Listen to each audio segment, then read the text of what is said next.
SH-3 Sea King helicopter, originally designed by the United States to hunt Soviet submarines.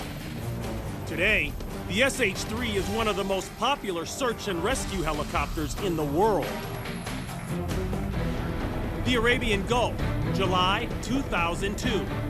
The Navy destroyer USS Cushing is on patrol when a Sea King carrying 7 people comes in for a landing.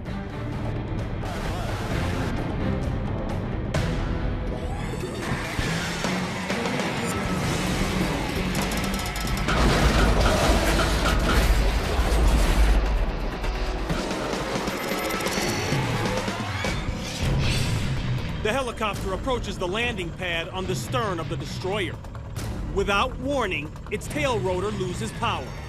The 9-ton aircraft spins out of control and slams against the deck of the ship. The tail breaks in two, and the main rotor blades shear off and fly in every direction. One strikes the deck, igniting a fire. Bathed in smoke, the Sea King tumbles over the side of the ship and into the water.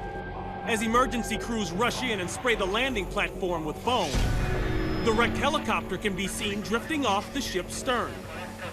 It remains afloat for another 14 minutes. All 7 crew members manage to escape and inflate their life vests.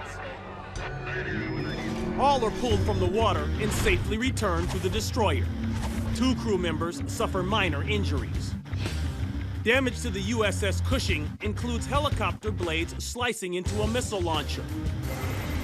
Had the blades cut deeper, it's possible a serious explosion could have occurred.